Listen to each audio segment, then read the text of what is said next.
Shalom Rise Generation, senang banget kita bisa ketemu lagi pada hari ini dalam ibadah kita di hari Minggu ini. Mari kita akan memulai ibadah kita. Mari kita sama-sama mau bangkit berdiri dan kita mulai ibadah kita. Kita mulai ibadah kita dengan sebuah iman dan pengakuan bahwa pertolongan kita ialah di dalam Tuhan yang menjadikan langit dan bumi dan yang setia untuk memelihara ciptaannya sampai selama-lamanya. Karena itu turun atas kita sekalian anugerah dan damai sejahtera dalam nama Allah Bapa, Tuhan kita Yesus Kristus, dan juga Roh Kudus. Amin. Silakan duduk dan mengambil saat teduh. Nats panggilan beribadah kita pada hari ini diambil dari Mazmur pasal 98 ayatnya yang pertama. Nyanyikanlah nyanyian baru bagi Tuhan, sebab Ia telah melakukan perbuatan-perbuatan yang ajaib. Keselamatan telah dikerjakan kepadanya oleh tangan kanannya, oleh lengannya yang kudus. Halo teman-teman, gimana nih kabarnya? Yuk kita akan nyanyikan Bukan Terbang. Firman Tuhan selalu menjadi pelita bagi kaki kita.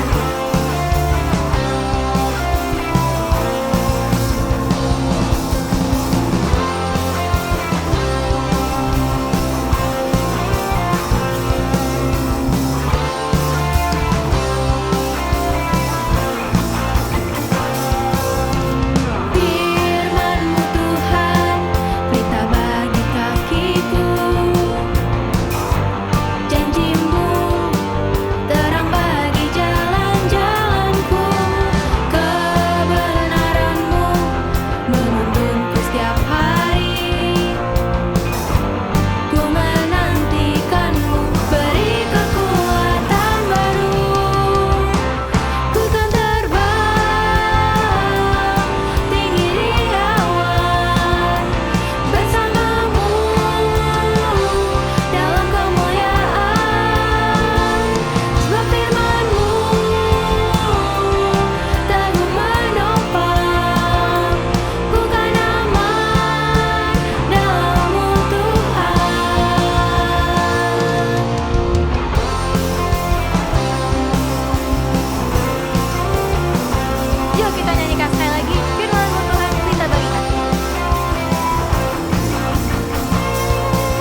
saja Tuhan, kami menyerahkan semua hidup kami.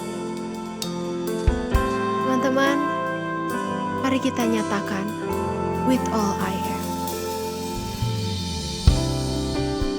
Into your hand I commit again, with all I am, for you, Lord. You hold my world in the palm of your hand, and I am yours forever. Jesus, I believe in you. Jesus, I believe in you. Jesus, I belong to you. You're the reason that I live, the reason that I sing, with all I am. Mari kita lebih bersungguh-sungguh, kita mau nyatakan.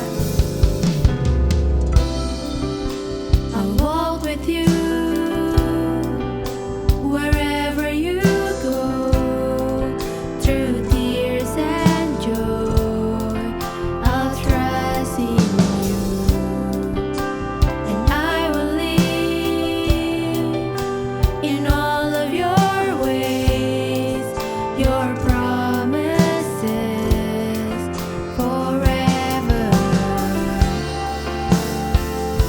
Jesus, I believe in you. Jesus, I believe in you. Jesus, I belong to you.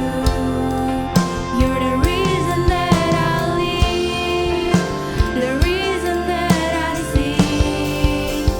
Jesus, I believe in you. Jesus, I belong to you. You're the reason that I live, the reason that I sing, with all I am. Jesus, I believe in you. Jesus, I believe in you. Jesus, I belong to you. You're the reason that I live, the reason that I sing. Jesus, I believe in you. Jesus, I belong to you. You're the reason that I live, the reason that I sing, with all I am. You're the reason that I live, the reason that I sing, with all I am.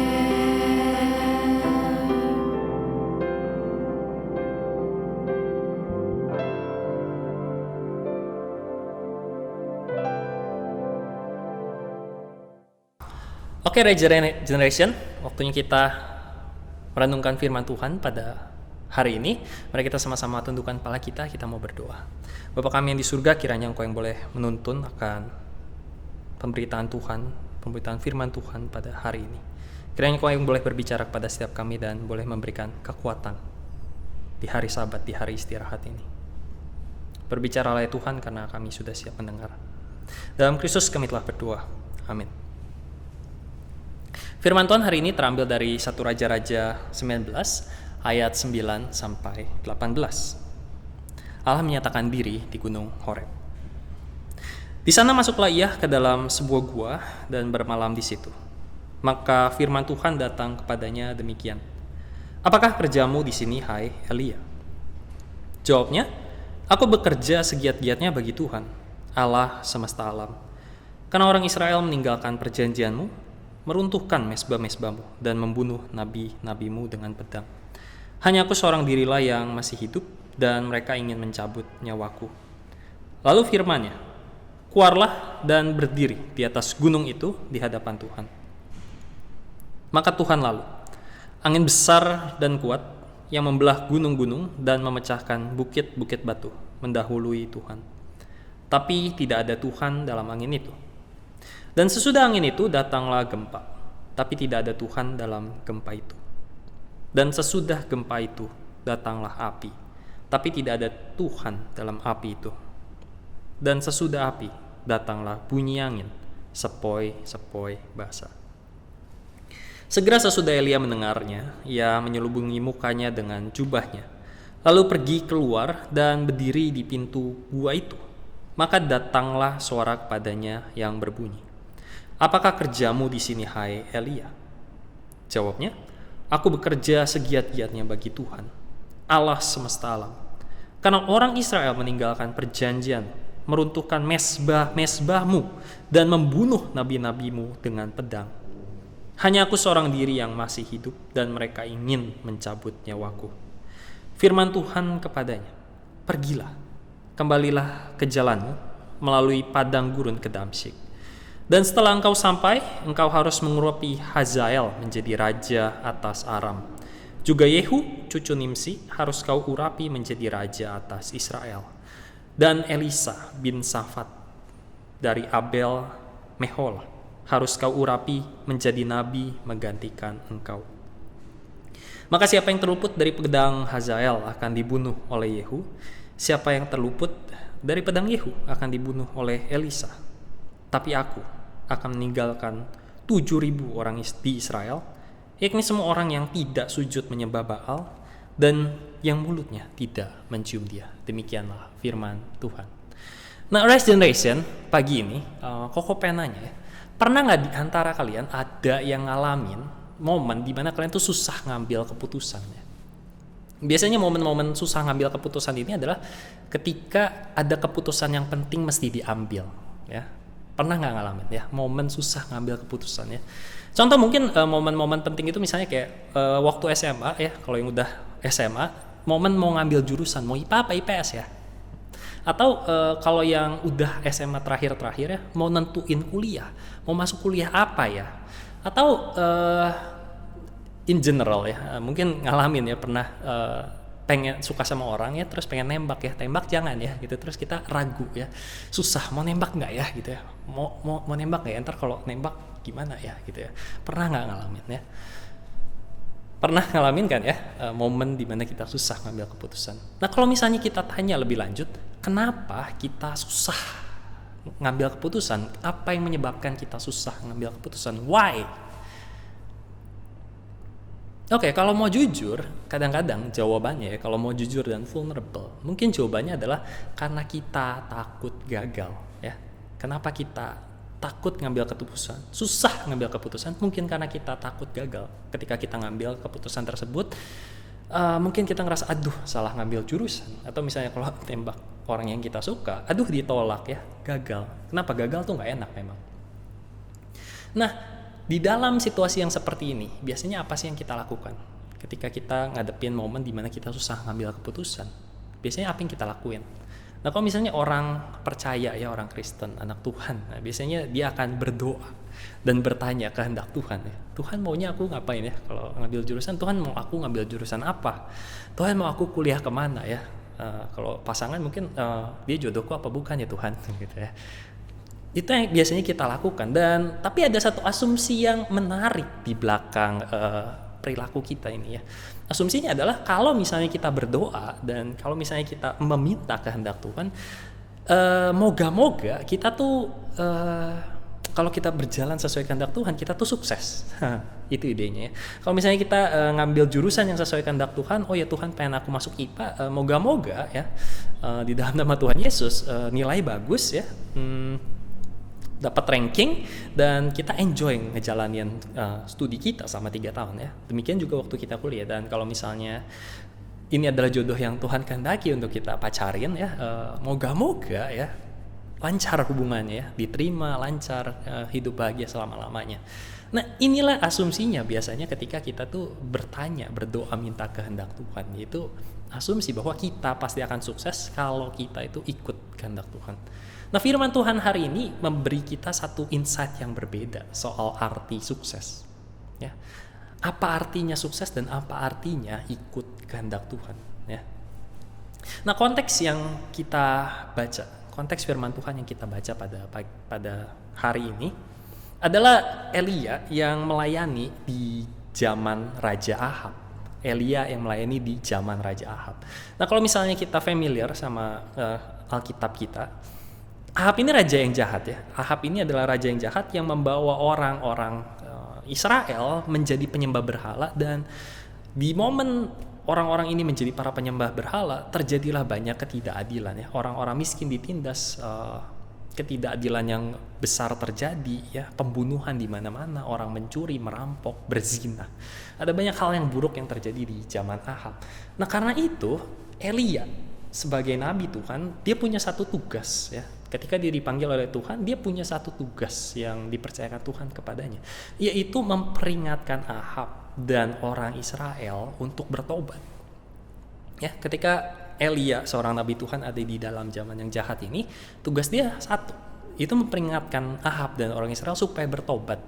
Jangan sampai mereka mendapatkan penghukuman daripada Tuhan ya. Jangan sampai mereka meneruskan cara hidupnya yang jahat dan meneruskan kejahatan yang besar ini. Dan di tengah panggilan ini, di tengah tugas Elia ini, ada satu goal yang Elia itu expect ya. Kalau misalnya saya dipanggil Tuhan untuk jadi nabi dan tugas saya bikin orang tobat, mestinya ketika saya ngerjain ini dan saya sukses, mestinya satu negara ini tobat. Ahab nggak lagi jadi penyembah berhala tapi menyembah Tuhan ya. Ketidakadilan berhenti di negeri ini dan orang hidup di dalam kasih terhadap Tuhan dan sesamanya. Ini yang di-expect sama Elia ketika dia dipanggil menjadi nabi. Dia meng-expect bahwa akan terjadi sesuatu yang baik ya. Israel akan berubah, negara ini akan jadi lebih baik ketika ia mengerjakan panggilannya, ketika dia berjalan seturut kehendak Tuhan. Nah, kalau kita perhatiin baik-baik, gimana caranya Elia mengerjakan panggilannya? Gimana caranya? Caranya adalah of course dengan berkhotbah ya, dia khotbah ya, menyatakan kesalahan Ahab, kesalahan orang-orang Israel. Akan tetapi ada hal yang lain yang dikerjakan ya, ada hal lain, ada cara lain Elia juga mengerjakan panggilannya, yaitu melalui mujizat-mujizat. Dan ini bukan mujizat yang receh, tapi epic banget mujizat ya. Ada beberapa mujizat yang epic. Salah satunya waktu Elia itu konfrontasi Ahab ya terhadap kejahatannya, Elia itu mendatangkan satu mujizat yang sebenarnya agak kayak bencana sih ya. Mendatangkan kekeringan 3 tahun lamanya, nggak ada hujan turun di Israel selama 3 tahun. Dan begitu Elia ngomong, hujan turun. Mujizat epik berikutnya adalah pasal 18, pasal sebelum teks kita hari ini.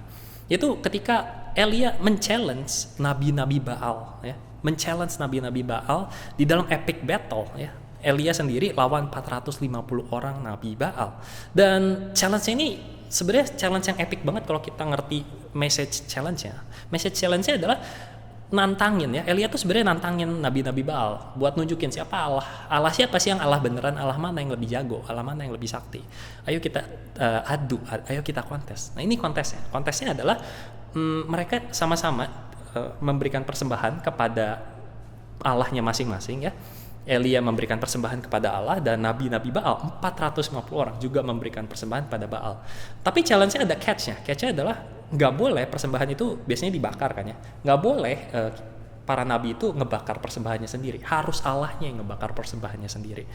Lalu Elia kasih kesempatan ya, ngepur duluan. Oke, nabi Baal lu duluan, go ahead ya, jalan duluan. Dan setelah berjam-jam tidak ada yang terjadi ya. Nabi-nabi Baal tuh berdoa kepada Baal supaya terjadi sesuatu, terjadi mujizat. Nothing happen. Nah, Elia ini epic banget. Persembahannya mestinya dibakarkan sama Elia, dia siram sama air persembahannya. Lalu look and behold, tiba-tiba ada api dari langit menyambar persembahan itu ya, yang penuh sama air terus kebakar. Di tengah-tengah situasi yang epic seperti ini ya, benar-benar dahsyat ya, mujizat besar terjadi. Rakyat Israel yang melihat waktu itu tuh tontonan banyak orang lihat, dan banyak orang menjadi percaya akhirnya. Akan tetapi sesuatu yang mengecewakan terjadi ya. Ahab ada di sana dan Ahab memilih untuk tidak percaya ya. Dan Ahab nggak cuma sendiri untuk memilih tidak percaya pada Tuhan, tapi bersama dengan Isabel, istrinya. Ya, ini luar biasa ya. Kalau kita hari ini ngelihat kejadian kayak gitu, kita mungkin kayak wah gitu ya. Mestinya wah gitu ya, natural response. Tapi ada orang yang udah melihat mujizat besar dan memilih tidak percaya. Itu Ahab dan Isabel. Mereka lihat betapa besar mujizat itu, mereka lihat betapa dahsyatnya Tuhan, tapi mereka memilih tidak percaya. Dan di tengah-tengah situasi seperti ini, kita bertemu teks kita hari ini. Efek dari situasi ini adalah Elia akhirnya menjadi desperate ya. Bahkan depresi. Ketika dia melihat hasil jerih lelahnya sebagai nabi bertahun-tahun, berkhotbah, mengadakan mujizat bertahun-tahun loh ya, bukan 1-2 hari, bertahun-tahun. But nothing happened. Israel nggak berubah. Bahkan pemimpinnya yang udah ngelihat pakai mata kepalanya sendiri tidak berubah ya. Semua kerjaannya, semua pelayanannya sia-sia. Dan ketika berhadapan dengan situasi seperti ini, Eli yang desperate itu menjadi depresi dan dia bilang, aku pengen mati aja Tuhan. Udah sia-sialah kerjaan aku ini semua ini ya. Nggak ada gunanya aku kerja lagi, nggak ada gunanya aku melayani lagi. Ini bangsa udah terlalu korup, nggak bakal berubah. Sudah cukuplah Tuhan, aku mau mati aja ya. Dan di momen seperti ini, di momen dimana Elia desperate, di momen paling rendah dalam kehidupan Elia berjumpa Tuhan di Gunung Horeb. Dan inilah peristiwa yang kita baca barusan.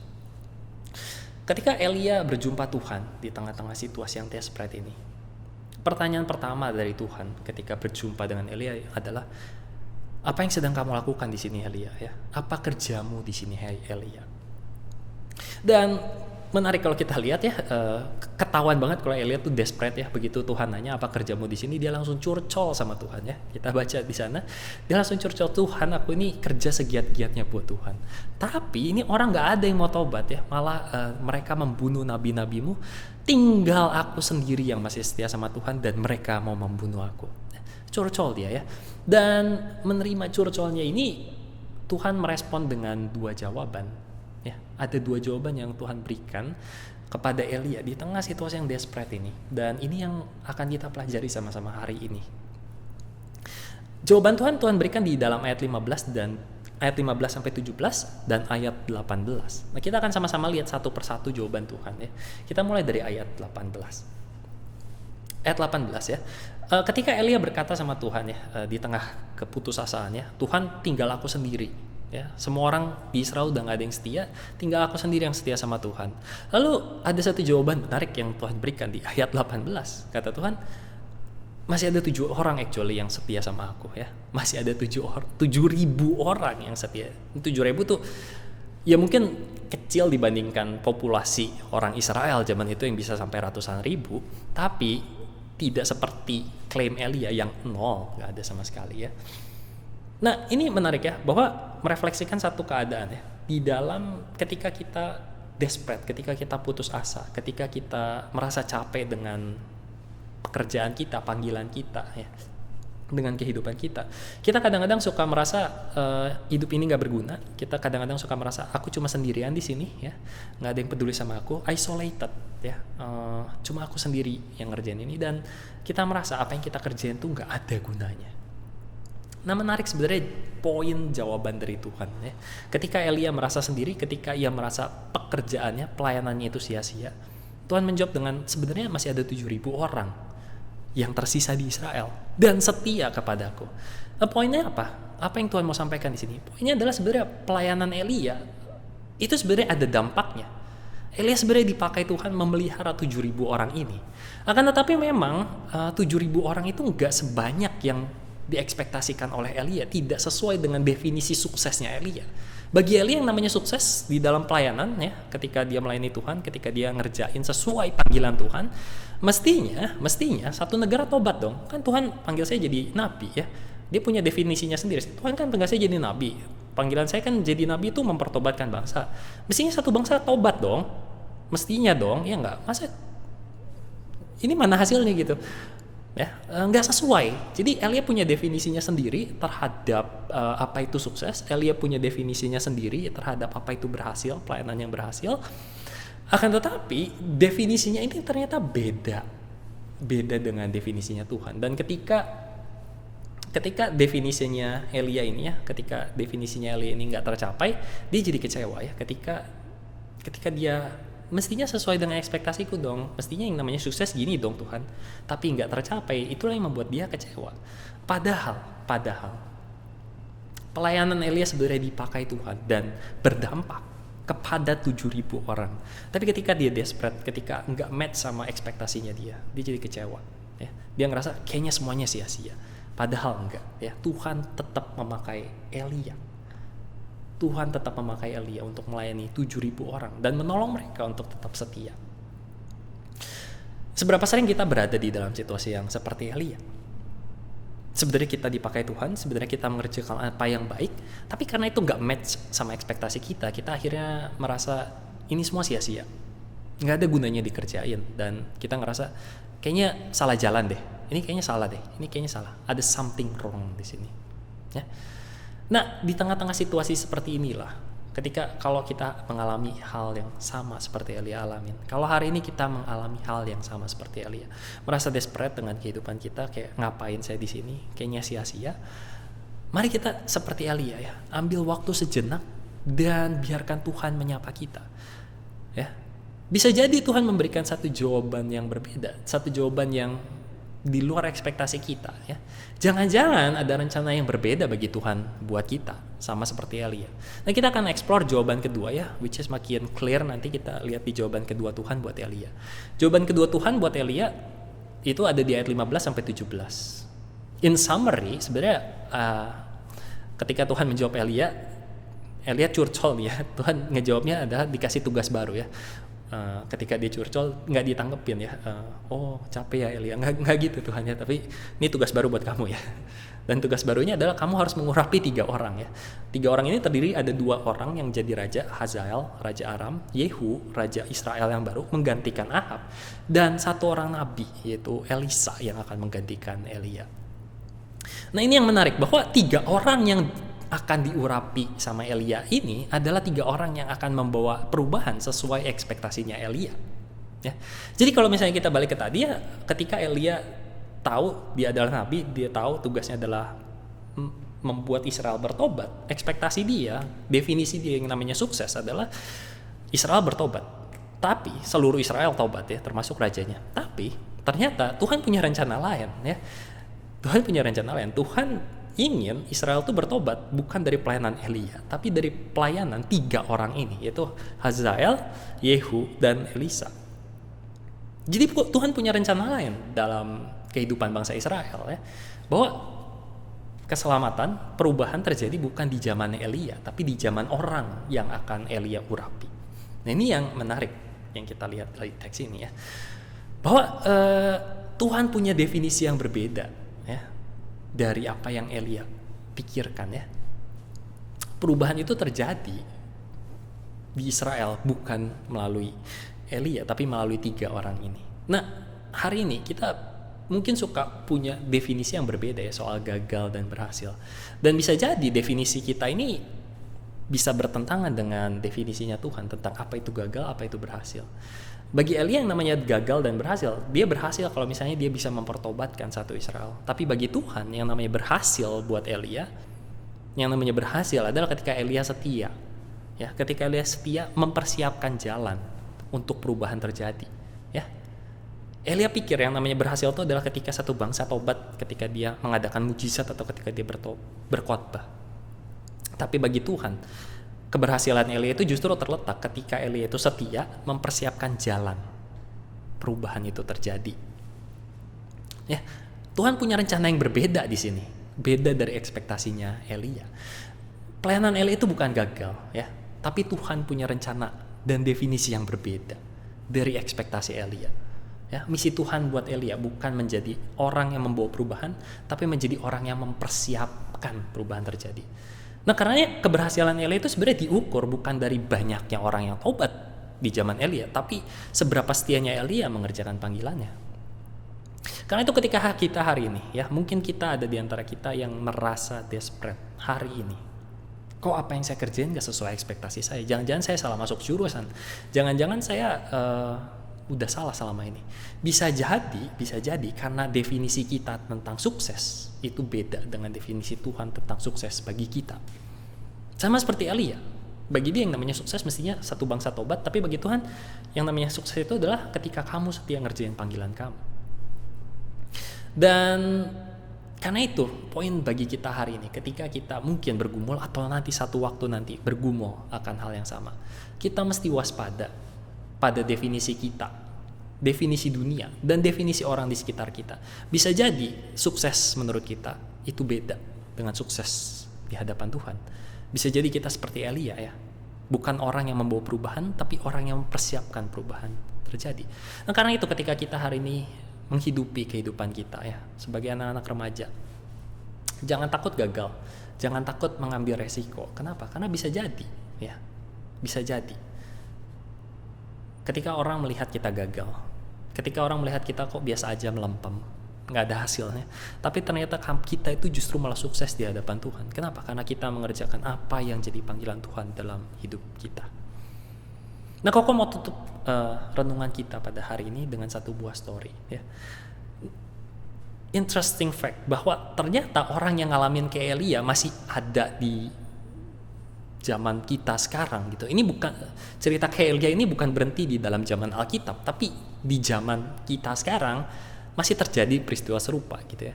Dimana orang yang memimpin perubahan itu bukan orang yang membuat perubahan itu terjadi, tapi orang yang mempersiapkan perubahan itu terjadi. Ada satu tokoh namanya Martin Luther King Jr. ya, Martin Luther King Jr. Kalian bisa nge-search nanti mungkin di YouTube setelah ibadah ini ya. Nah kalau misalnya kalian sering dengar news belakangan ini ya, terutama tentang Amerika dan negara-negara Eropa, mungkin kalian familiar sama satu semboyan ya, Black Lives Matter ya, satu gerakan tentang Black Lives Matter. Mungkin kalian familiar sama ini. Dan kalau misalnya kita telusuri ya, kenapa Black Lives Matter ini terjadi, karena di negara-negara di Amerika terutama ya terjadi ketidakadilan, terutama bagi orang-orang berkulit hitam, di mana mereka diperlakukan dengan tidak adil ya, sebagian malah sampai meninggal di tangan polisi. Dan karena itulah terjadilah gerakan yang namanya Black Lives Matter ini ya, yang menyuarakan ketidakadilan, menyuarakan harus ada perubahan di tengah masyarakat zaman ini. Nah, akan tetapi sebelum zaman Black Lives Matter ini ya, sebelum zaman kita hari ini ya, sekitar tahun 60-an, situasi bagi orang kulit hitam jauh lebih buruk ya. Bukan cuma mereka mendapat perlakuan yang gak adil, tapi mereka mendapat jauh lebih banyak kekerasan ya. Kalau misalnya kalian bisa nge-search nanti ya, di tahun 60-an situasi orang kulit hitam itu sangat buruk. Mereka nggak bisa vote dengan bebas ya, nggak bisa ikut pemilu dengan bebas ya. Naik bus aja ada kompartemen khusus untuk orang kulit hitam, jadi orang kulit hitam nggak boleh duduk sebelahan orang kulit putih ya. Kalau naik kendaraan umum ya ada segregation di sana. Dan ada kayak misalnya kalau kita pergi ke taman hiburan ya, kayak misalnya kayak Dufan, Ancol begitu, ada tempat khusus yang nggak boleh dimasukin orang kulit hitam. Dan bahkan sekolah ya, sekolah negeri aja nggak ada sekolah negeri khusus untuk orang kulit hitam. Jadi orang kulit hitam nggak boleh di tempat yang sama dengan orang kulit putih. Jauh lebih buruk daripada keadaan hari ini ya. Kenapa? Karena kalau misalnya orang kulit hitam itu melanggar aturan kayak tadi ya, contoh kayak aturan soal bus yang dipisahkannya. Ada satu kasus orang kulit hitam duduk di area orang kulit putih, dan ini perempuan ya, diturunin dari bus dan dipukulin. Dan ini yang memulai kegerakan yang dipimpin oleh Martin Luther King Jr. ini ya. Martin Luther King Jr. ini menyuarakan permasalahan ini lewat yang namanya Civil Rights Movement di Amerika tahun 60-an. Dan gerakan ini yang akhirnya membawa perubahan undang-undang di Amerika ya, dimana akhirnya mereka menyadari undang-undangnya ada banyak ketidakadilan dan karena itu harus diberesin. Dan singkat cerita, apa yang Martin Luther kerjain ini berhasil ya. Kita melihat keadaannya hari ini memang sekalipun masih buruk, tapi ada perubahan yang jelas ya. Nggak ada lagi pemisahan kayak sekolah, taman bermain, dan angkutan umum. Akan tetapi ada satu catch yang menarik ya, ada satu catch bahwa Martin Luther King Junior mati duluan sebelum terjadi perubahan dalam undang-undang. Sebelum undang-undang itu berubah, ya, sebelum kesuksesan yang diharapkan itu terjadi ya, ada equality di antara orang kulit hitam dan orang kulit putih di Amerika. Martin Luther King mati duluan ternyata sebelum dia melihat buah pelayanannya, sebelum dia melihat buah usahanya. Martin Luther King keburu dibunuh oleh orang ya. Ada orang yang gak suka, ada orang yang hate perjuangannya dia, karena itu dia dibunuh. Bagi sebagian orang mungkin Martin Luther King bisa dibilang gagal ya. Dia bahkan gak bisa melihat hasil jerih lelahnya sendiri. Dia nggak tahu, dia nggak menikmati hasil usahanya. Akan tetapi di hadapan Tuhan, ini adalah orang yang sukses karena dia setia bahkan sampai kehilangan nyawanya untuk mengerjakan panggilannya. Ia berhasil karena ia setia, bukan karena ia menikmati jerih lelahnya, bukan karena dia melihat hasil yang berlimpah-limpah dari jerih lelahnya. Karena itu ketika kita hari ini, ya mungkin ada di momen yang susah ngambil keputusan, kita takut gagal. Semua orang juga takut gagal. Panggilan kita bukan menjadi orang yang berhasil dalam artian punya banyak duit, ya, punya nilai yang bagus, punya banyak teman dan sebagainya, punya banyak followers maybe ya. Yang namanya sukses bagi orang percaya adalah ketika kita setia mengerjakan panggilan kita, sekalipun itu sulit, sekalipun itu bahkan bisa membuat kita kehilangan nyawa kita.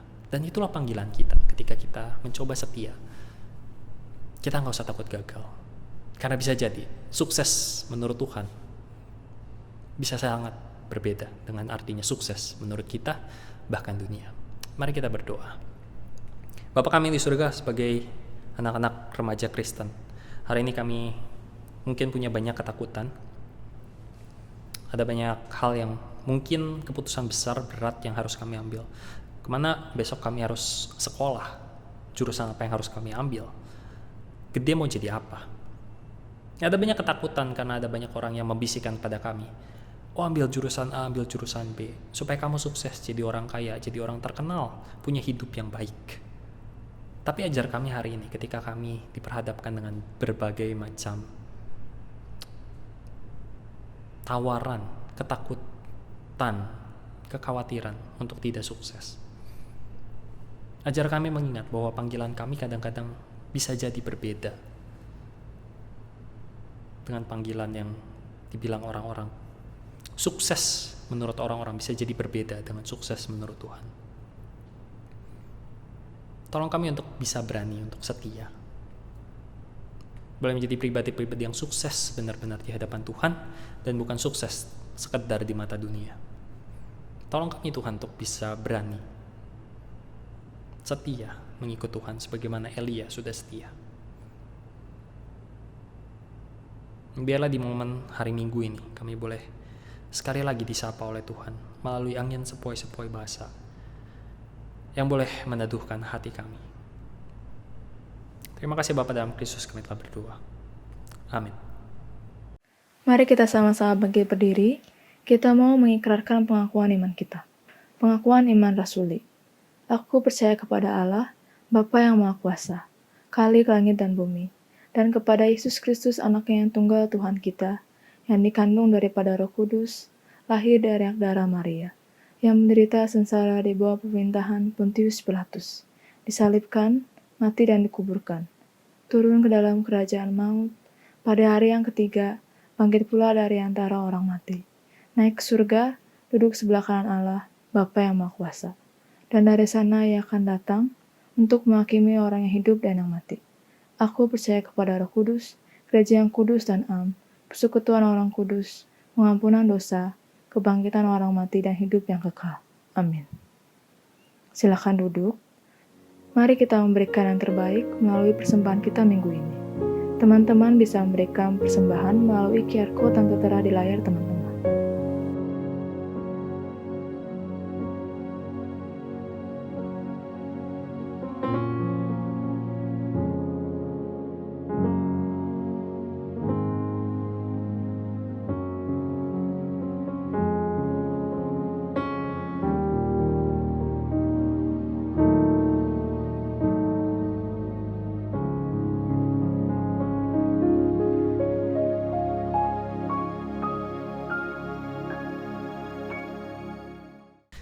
Oke, Regeneration, kita akan sama-sama mengakhiri ibadah kita dan menerima berkat. Terimalah berkat daripada Tuhan. Kiranya kasih karunia dari Allah Bapa, Tuhan kita Yesus Kristus dan juga Roh Kudus boleh menyertai kita, memelihara kita, menjagai kita, memberikan kita kekuatan bahkan di saat yang paling sulit dalam kehidupan kita. Kiranya penyertaan Tuhan boleh beserta kita dari sekarang sampai selama-lamanya. Amin.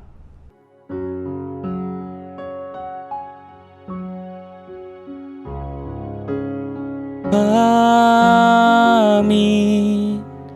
Amin. Amin.